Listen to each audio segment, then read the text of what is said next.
And we're back. Anyways, man. Hey, man. Welcome back to the channel. Hold up. What more can I say? Allow me to reintroduce myself. My name is Fliss Reacts. It's over there. And welcome back to the channel. Anyways, we here. This time we're going to be tapping into disturbing moments in TV history. It about to get chilly. It about to get scary. And when I say chilly, I don't mean spicy. You dig what I'm saying? But anyways, like, comment, subscribe. You know we have to go broaden the audience. So why not tap into something new? And we're going to have more police cam videos. And we're going to have more Harry Mack videos. And we're going to have more try not to laugh videos. All in one. But anyways, let's check this out. Let's see what it's working with. Subscribe. Alright, let's go. In the early hours of October 15th, 1980, a small staff at WCPO in Cincinnati was working through what should have been an ordinary night shift. But at around 2 a.m., news reporter Elaine Green and a channel photographer were heading out to their cars when a man carrying a semi-automatic rifle stepped out from the dark and ordered them back inside. He assured them no one was going to get hurt and he just wanted to say something he needed the cameras for. The man was 41-year-old James Hoskins, an out-of-work artist living in Cincinnati's Over-the-Rhine neighborhood, which is one of the poorest areas in the city. Along with the rifle, he also had 5 handguns and roughly 600 rounds of ammunition. By the time the rest of the staff realized... This guy sounded like he was going to go to war with the military. Like, what the hell? Nah, the military is kind of... He wouldn't stand a chance against the military. Sound like he's about to go to war with like a police squad. What the hell? What was happening, James already had the entire newsroom under his control. He gathered all 9 employees at gunpoint and told Elaine he wanted to go live on television to deliver a message. Elaine, however, convinced him to record the interview on tape instead, preventing the station from airing an unpredictable hostage situation live to viewers at home. What no one at WCPO knew yet was that the most tragic part of the night had already happened hours earlier. When the camera finally started recording, James began explaining why he had come there in the first place, while holding a gun in his hand the entire time. Moving like the Punisher. Okay. Well, I really didn't have anything together, but there's been so much violence. He talked about the violence and poverty he witnessed every day from his apartment window in Over-the-Rhine.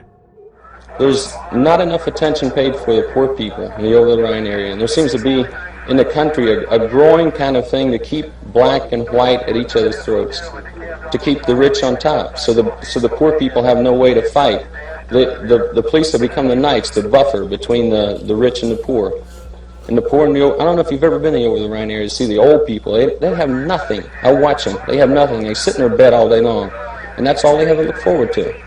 Nothing's happening for them. Nobody cares. Nobody does anything for them.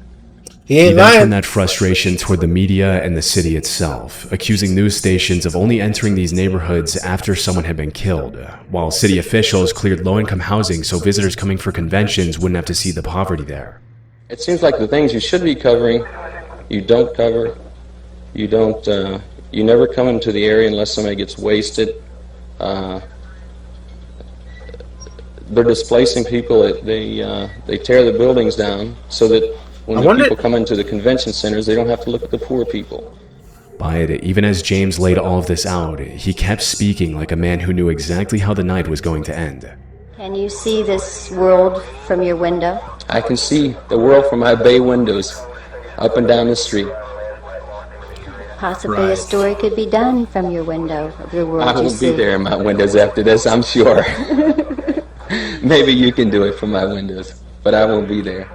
Damn. This only added to the seriousness of the interview. But for a man forcing people to listen at gunpoint and claiming that he was about to no longer be here, most of James's points didn't sound completely detached from reality. He was rambling and at times struggled to get his thoughts together. But his anger kept circling back to real problems and a system he believed had abandoned the people it was supposed to protect. This would go on for nearly 10 minutes. As the tape started running out, Elaine asked if there was any final point he wanted to make. And that's when James finally said what he actually wanted next. Jim, we have probably another minute or so on this tape. Is there any other point you wanted to make? I can't think of any point I want to make, except give me a place where the police can come and get me. We're going to shoot it out. And you people can leave. Damn. Well, I don't see any other place for me to shoot it out. They've got their magnums. They want to hurt the poor people in the street. I've got my magnums. I'm ready. I'm loaded. Holy. Hearing that, the people in the room tried to reason him out of his plan, pointing out that what he had just said sounded too idealistic to end in a shootout. But James's response to it immediately changed the context of the entire interview. Idealistic things you just said. You seem such a nice gentleman. I blew my girlfriend away tonight. What? That's not funny. That's insane. That's actually insane. It's over for me. I was not expecting that. Before coming to the station that night, James had shot his girlfriend, 30-year-old Melanie Finley. She was later found inside their shared apartment on 12th Street. This confession made his calmness even more disturbing, as it became clear that James wasn't using the cameras to fight a corrupt system. He was using them to explain something he believed could no longer be undone. And even after Elaine and others kept pleading that he could still get help, James insisted he was already past saving, blaming drugs, paranoia, and a plan he said had started long before that night. Damn. I have no choice. I have murdered my girlfriend. I have been taking this weird drug. I am out of my mind. But you can get What drug? Murdered my girlfriend. I have been taking this weird drug. Oh, this weird drug. but you can get help. I can't. We planned. We did all these things. This whole thing was planned back in San Francisco. It was all started out. Over the period of time, I've become paranoid. I tell you, the drugs or the angel dust, people turn me on the angel dust. That angel dust. They did numbers only in San Francisco that I ran from one end of the place to the other. He was certain that he couldn't come back from what he had committed already. I know that I'm slipping away.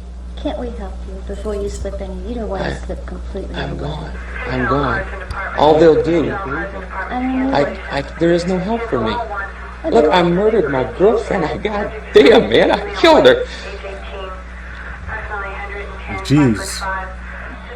After roughly 90 minutes, James let all 9 hostages leave unharmed and barricaded himself alone in the newsroom as police and SWAT surrounded the building. Negotiators spoke with him by phone through the morning, trying to talk him down. But at 9:15 a.m., while speaking to an officer on the phone, James said, "Well, it's time. I'm going to do it now." Police waited another 4 hours before entering the building, fearing it might be a trap. When they finally went inside at 1:45 p.m., they found James on the newsroom floor with a self-inflicted gunshot wound. And when investigators searched his apartment, they realized the interview at WCPO may have only been one part of a much darker plan. They found more weapons, bomb-making materials, and detailed files on prominent city figures, filed under labels like political creeps, business creeps, and police tactics. Business creeps. I'm telling you, Epstein was on us. Nah, he wasn't on to nothing. Maybe that's what made him go psycho. Let's just say that.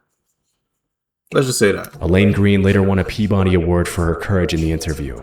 Much of what James said that night still sounds like fair criticism even today, but the way in which he forced the world to hear it is what made the footage so disturbing. I said, I got mine. On Halloween night 1990, roughly 150 people gathered at Blackbeard's Family Fun Center in Fresno, California to watch a local One Piece magician attempt something no stuntman had ever survived. 32-year-old Joseph Boris, or Amazing Joe, was a self-taught magician from Fresno who had spent years trying to surpass Harry Houdini and become the greatest escape artist ever. And on this night, the anniversary of Houdini's death, he wanted to prove it. His plan was to be handcuffed, wrapped in chains, locked inside a transparent plastic coffin, and be buried alive in a 7-foot grave, all recorded for TV. If everything went according to plan, he would escape in less than a minute. But the problem was that even Houdini himself had nearly died attempting a version of this stunt in 1915, when the pressure of dirt got so overwhelming that he lost consciousness and had to be pulled out by his assistants before he died of suffocation. Joe, however, had already survived a simple... What I don't get, it's like, sometimes when I hear these magic tricks, and you hear people die from it, Shouldn't you like realize that magic trick isn't that magic trick isn't possible? Maybe that one, just that one. Like, let's just skip that one. Let's not, attempt it. Folks is dying, trying to attempt it. 2 seconds in, and you're gonna try it. I don't know. The ratio doesn't make sense to me. Version of the stunt a year before in Oregon, where he escaped from a wooden coffin buried under dirt. That success gave him the confidence to go bigger. So, for the Fresno performance, Joe added something even Houdini never used: wet concrete. But during the days leading up to the stunt, one small detail had already hinted that Joe may have been taking too big of a risk. Still, when Joe arrived on location in a white tuxedo and white shoes, he gave the crowd no reason to think the stunt was in doubt. In the crowd were members of his family, including his 13 and 10-year-old sons, which made it seem like Joe had everything under control. So, in front of everyone, he let his assistants handcuff him and wrap chains around him before sealing him inside the transparent plastic coffin. Once the lid was locked, the coffin was lowered into the 7-foot grave, and his assistants began shoveling dirt into the hole until there was about 3 feet worth. Then, a cement truck pulled in and poured about 3 feet of wet concrete on top. The plan was for Joe to free himself before the wet cement fully dried up and trapped his escape route. But as soon as the hole was filled to the edge, the dirt and concrete both suddenly dropped about 2 feet, as witnesses heard the coffin shatter somewhere beneath all that weight. It was a cold night anyway, and when it sunk, I just knew it's trouble. We're in trouble.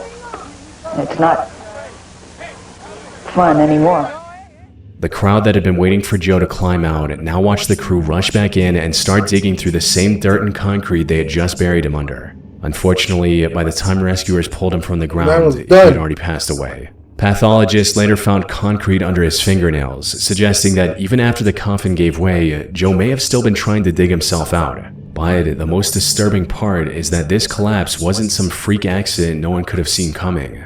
Joe's entire plan depended on him escaping the coffin in under a minute, because once the concrete covered him, there was almost no room for delay. But during practice, the same escape had taken 5 minutes. On top of that, the plastic coffin had already cracked during one of the earlier practice runs. But instead of replacing it, Joe patched it up himself using glue from a hardware store. Even Joe's own assistant later said that he never calculated the combined weight of the dirt and wet concrete together, and that his only test of the coffin's strength was jumping on it. To give you a rough idea, if the grave covered about the same footprint as the coffin... I can't even give him an excuse saying that it's the 90s. Like, bruh, that was only 30 years ago. Okay, 36 years ago. That's crazy. And the 3 feet of dirt alone would have weighed close to 4,000 pounds. Then the wet concrete added another 7,500 pounds on top of that. So by the time the grave was filled, the plastic coffin was holding roughly 11,500 pounds of weight, which, to put things into perspective, is almost the same weight as an adult elephant. As the coffin collapsed, all that pressure dropped directly on Joe. The Fresno County Coroner's Office ruled his death as asphyxia caused by compression of his chest. In the end, Joe Boris died on the same night as the magician he had spent his whole career trying to surpass. I bet you no one was... I'm not going to say that. But they ain't dumb enough to go try that again. As a matter of fact, history time. What's his name? Joe? Good.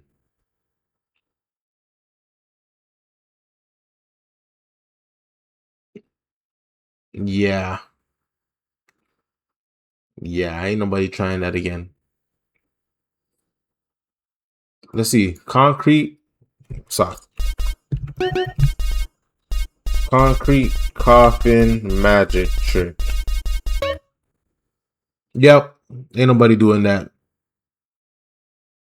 Ain't nobody doing that no more. Secret panels or hidden escape tunnels. I'm telling you. I don't see no successful. Oh, Bill. Yeah. None of them were successful. All dead. That's a sign. Don't do that shit. Don't do that. He's done. At around 9:30 p.m. on May 28, 1982, viewers in Phoenix, Arizona had their regular programming interrupted by an unscheduled broadcast on KOOL. Us to relay to you. Mr. Gwynn, is it all right for our guest to leave the studio now? All right, you may leave now. On the screen was veteran news director Bill Close, sitting next to a man he addressed as only Mr. Gwynn and reading aloud from a handwritten script.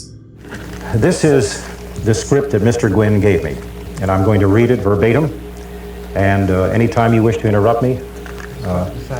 The words jumped between country music singers, religious prophecies, civil war, and a coming World War III. To the viewers watching at home, the broadcast looked strange enough on its own, but what they couldn't see was a .38 caliber rifle aimed directly at Bill's stomach beneath the desk. Jeez. The man sitting beside him was 28-year-old Joseph Billy Gwynn, and roughly 4.5 hours earlier, he had forced his way into the KOOL building carrying that revolver and a small portable television monitor. The first person he came across was production assistant Nancy Petranka, whom he confronted before pushing past her and forcing his way deeper into the station, where another employee named Louis Villa stepped in his way and tried to stop him. By it, Joseph...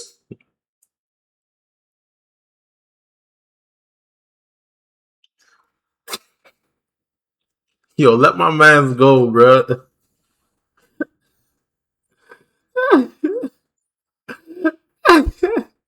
It looks like he's just even tired of the situation himself. It's like, yo, whatever happens, happens. That's that. Pistol You whipped don't him even across care the no head, more, like- locked him into a chokehold, and dragged him straight onto the set where Bill and 2 other station employees were preparing to go live for the evening news. With 4 employees now under his control, Joseph fired a single shot into the ceiling to prove his weapon was real. But when Bill asked what he wanted, Joseph's answer only raised more questions. In visions and dreams, how God showed me what was going to happen in the future. Those cities are going to be built and there's going to be destroyed. There's going to be civil war in America. America is going to be divided up. By then, Black the Lives people Matter. inside the station had already realized they were dealing with someone whose grip on reality was slipping, badly. Over the next several hours, Bill worked the phone with police negotiators, carefully relaying Joseph's demand to appear on television and have his statement read live on air. And every time he spoke to police, he had to walk back over to Joseph and calm him down before he started believing he was being stalled or ignored. But as the hours dragged on, Joseph became increasingly convinced that the station had no intention of broadcasting his message. And the longer he waited, the more desperate he became. So, with Joseph growing more unstable and a loaded revolver still pressed against Louis, police finally agreed to let him go live on air with Bill at around 9:30 p.m. Yo, free Louis, man. My name is Joe Gwynn. I am a watchman. Read the 33rd chapter of Ezekiel. This is about the story of the 10 prophets. For the next 21 minutes, Bill read Joseph's 11-page, almost incoherent statement live to the people of Phoenix. The 10 prophets are Johnny Cash, Ronnie Millsap, Eddie Rabbitt, Barbara Mondrell, Joe Gwynn, the traitor. The Arizona Republic and Phoenix Gazette can verify this story. 16 years ago in September, about the 25th of 1966, all of these people's names above meet at the same time, including me. I was almost 13 years old. We all meet and we're together at the same hour. Mysteriously, I was the only one who knew what it was about. The others didn't. I did. The more Bill read, the harder the message became to follow, drifting from biblical prophecy into Islamophobic rambling. Then the angel shows me a book about me and the life I was supposed to live. The angel told me the story about the 10 prophets. Then he told me I was a watchman. Ezekiel chapter 33. The angel told me I would meet all these people, the 10 prophets, the country singers. This is these people's part in The thing about these times, like, a lot of people probably went through like psychosis and undiagnosed bipolar disorder, schizophrenia, or just schizophrenic, whatever. Yeah, and those like untreated or people were just unaware. So folks will just go around like this, just snap. One day, just tell them exactly what this guy's telling this guy. they have in this. Back to the beginning. Islam used sociology on our people. Islam is using this sociology on children. They used it on my generation to start the hippie movement and drugs. and on today's generation to turn them into punks and punk rockers by hypnotism. As the statement went on, Joseph's prophecies got even more book 'em. bizarre, Book 'em describing into an this American facility, civil man. war and a third world war that he believed were coming in the years ahead. Islam is going to blow these cities up with atomic bombs. These 5 cities are Cyclops in Pennsylvania, Ominix in Arkansas, Yosemite in Nebraska, Isolox or Itchabad in Idaho, and Snicks in New Mexico. All these cities will be isolated. After this happens, there will be civil war in America. The United States will be divided up into 4 countries. World War III will start in the fall of 1988. Edward Kennedy will lead the United States in World War III. He will be the next president and be elected 2 terms. The angel said we could unite and fight these Muslims. See, right when I'll be fake reading, I'll be like, what does this say? Pow! Adrian Broner. You know? One of those. Are you crazy? Take that gun away. What up? Pow! Oh, I was about to break my camera. Damn. Yeah, you would have thought I tilt sideways, but nah, that was my camera thing. Oh shit. But yeah, man, like what the hell? Get active. Islam and their allies. But the clearest sign of how far gone Joseph was came from the small monitor he had brought with him. Throughout the broadcast, he kept checking it to make sure the station was actually airing his message, as if the only thing Joseph trusted in that room was the version of reality playing out in his own mind. When Bill finished reading the final page, Joseph calmly handed Bill the revolver and surrendered without resistance.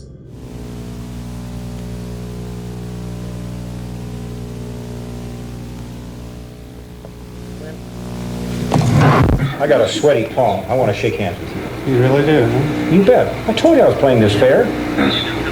Did you think you didn't trust me all this time?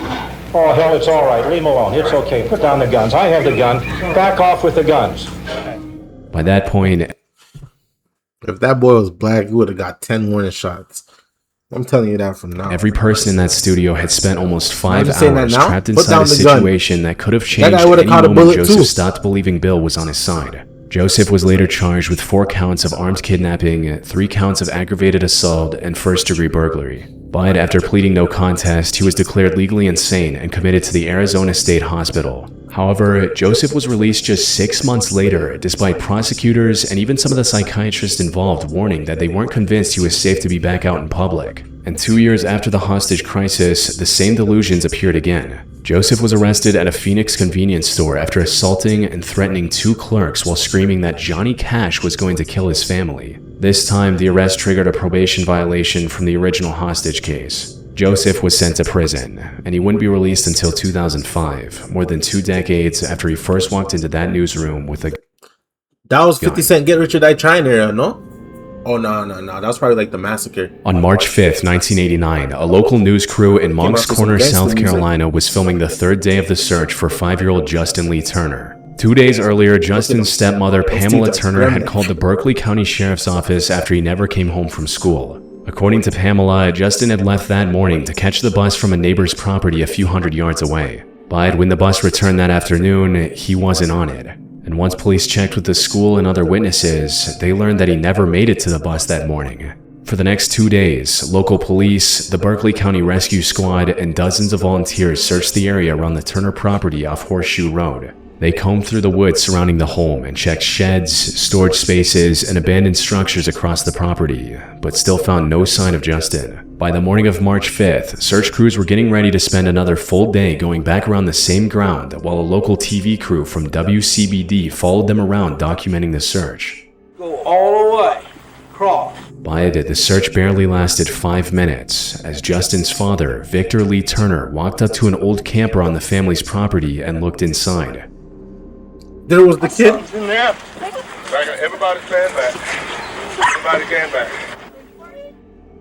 Inside a cabinet in the camper was the body of 5-year-old Justin Lee Turner. And in the few seconds caught by the TV crew right after the discovery, Victor may have revealed something he never intended to. The Turner property was immediately locked down as a crime scene. State agents started searching through the camper in the family's home, checking for fingerprints and trying to figure out how Justin ended up hidden there in the first place. Autopsy results later showed that Justin was strangled to death, but the physical evidence from the camper led nowhere, and the case went on to stall for years to come. Without any solid lead, attention slowly shifted back to the moment Justin was found. Investigators found that, according to reports, the camper had already been searched during the first 2 days Justin was missing, and nothing had been found inside. So, if those earlier searches were done properly, then someone had placed Justin's body there after the search was already underway, while police, volunteers, and reporters were still moving around the property. That meant the killer had enough access to the Turner property to return to the camper without being noticed. Even the footage captured by the TV crew added to that suspicion. When Victor looked inside the camper, he didn't seem to rush in to check whether Justin was still alive. He didn't even call out his name or try to pull him out.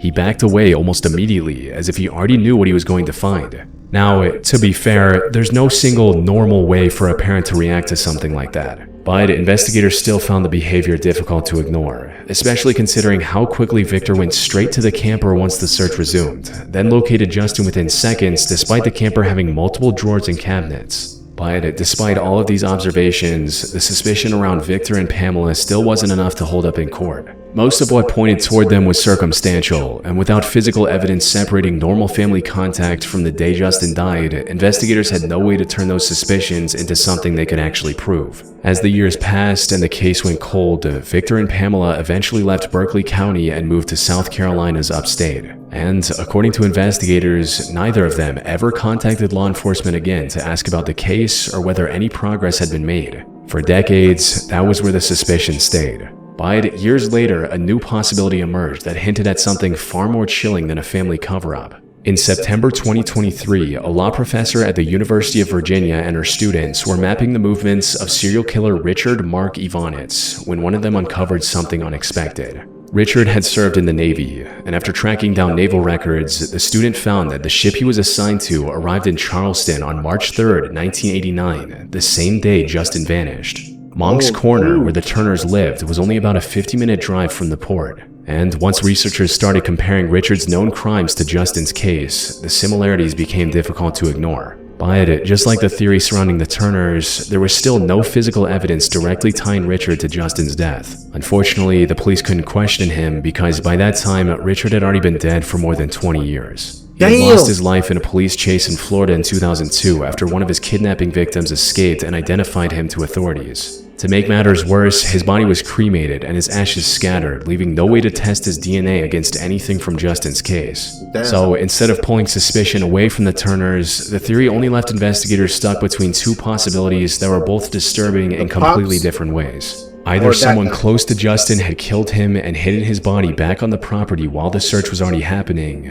or a serial killer from outside had somehow entered that same space without leaving proof behind. The answer remained uncertain for decades, until investigators announced what looked like the first real break in the case in 35 years. Using newer forensic testing methods.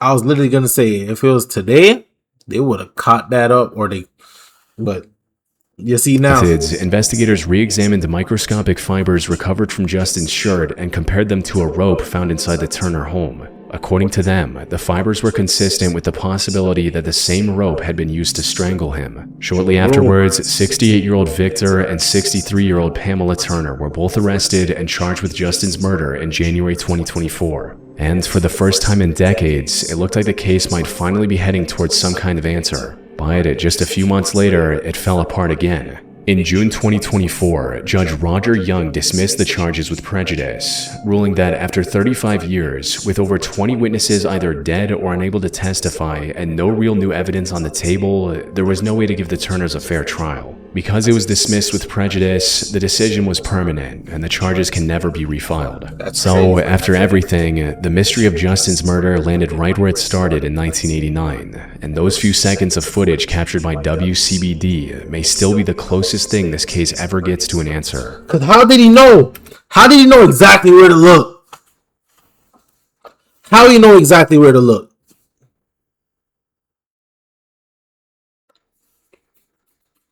That's some old bullshit. That's what that is. On the morning of June 26, 1995, viewers in Mason City, Iowa tuned into their regular Monday morning newscast on KIMT. Good Monday morning. Welcome to Daybreak. It's June 26th. I'm Jody Huisentrude. And I'm Kevin Skarupa. Good morning, everybody. And coming up, a wild weather weekend.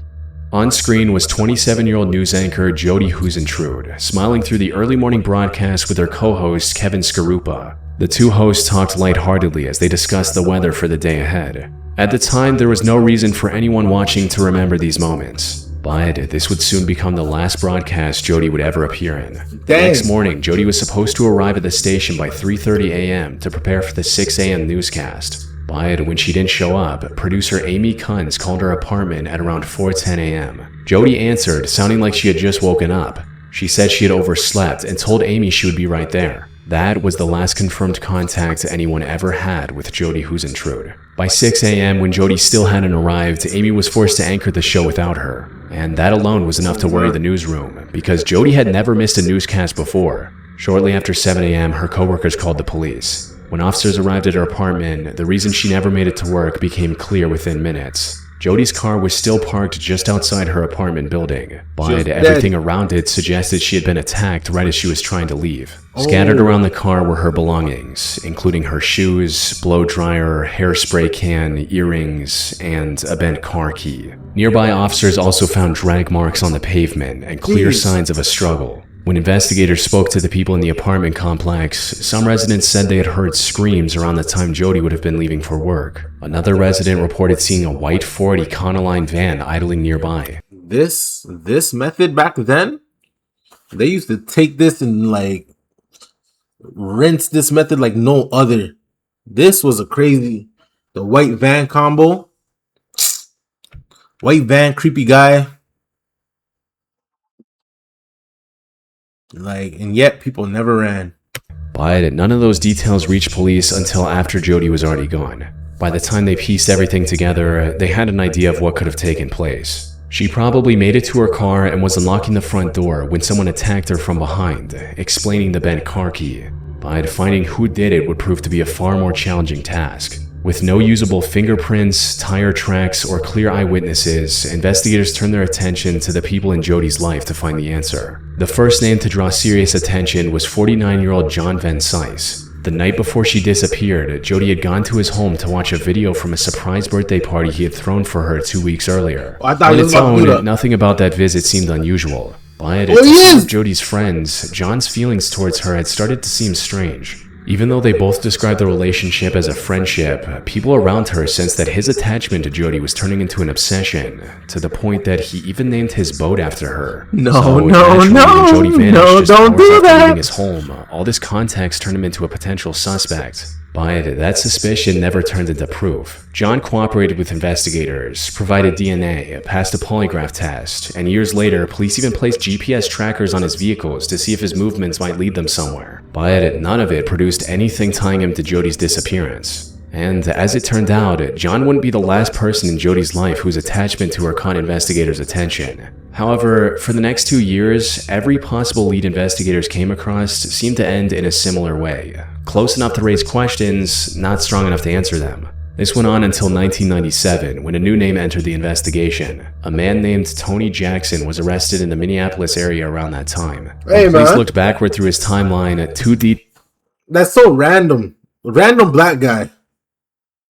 Is this accurate? I know back then they were kind of, against us people. Like, point the finger and you just get a charge. That's it. It doesn't take much. Details stood out immediately. At the time Jody disappeared, Tony Jackson was arrested in the Minneapolis area around that time. When police looked backward through his timeline, 2 details stood out immediately. At the time Jody disappeared, Tony had been living in Mason City, only 2 blocks from the KIMT station where she worked, and close enough to her apartment for the connection to matter. On top of that, the nature of his confirmed crimes involved stalking, abducting, and sudden violence against women, which fit the kind of offender who could have walked in an apartment parking lot before sunrise and attacked without warning. But once again, the case stopped at the same wall. His DNA didn't match the physical evidence recovered from the scene. And after a full review of the evidence and a polygraph, Mason City Police confirmed that he wasn't considered a viable suspect in May of 1999. I'm surprised. By then, nearly 4 years had passed without Jodi being found. And on May 14, 2001, she was declared legally dead. But the case never really went cold. Her story became one of the most discussed disappearances in the country because of consistent national coverage. But even with that exposure, the investigation would go nearly 3 decades without any breakthrough strong enough to change the direction of the case. Then, in 2025, a Hulu documentary brought another name to the spotlight. And this time, the information came from someone who had known Jodi since childhood. Patty Niemeyer was one of Jodi's closest friends growing up, and she had been married to a man named Brad Millerburn. But according to Patty, Brad had been fixated on Jodi throughout their marriage. And this fixation eventually became one of the reasons for their divorce, which was finalized on June 23, 1995, exactly 4 days before Jodi disappeared. Once investigators looked closer at Brad, one detail pulled the case back to something witnesses had reported from the very beginning. At the time of the abduction, Brad had access to a white Ford Econoline van, which he used for the method, the combo. Creepy man, white van. Never back. This probably ended in like 2000. I'll say around 2007, 2006. They patched it, nerfed it. But this creepy man, white van. Oh my gosh. Work. It was the same type of vehicle someone had seen near Jodi's apartment that morning. Once this connection was established, investigators showed Patty a few sketches of a man who had reportedly been seen around Jodi's apartment complex before she disappeared. When Patty looked at these sketches, she seemed confident that they looked like Brad. Unfortunately, just like every other person of interest in this case, that lead never turned into anything meaningful. Brad denied any involvement with the disappearance and cooperated with investigators. And after multiple interrogations and thorough property searches, officials found no forensic link connecting him to the crime scene. So, even after thousands of tips and several persons of interest over the decades, no one has ever been arrested or charged for Jodi's disappearance. And more than 30 years later, the broadcast from the morning of June 26, 1995 still remains the last public record of Jodi Huisentrude alive. Wow. R.I.P. Joe.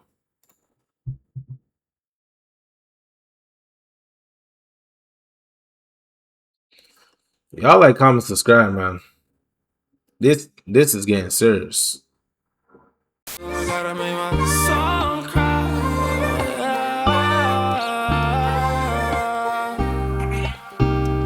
Word back home is that you got a special friend. So what was also special then? Forgot that was me.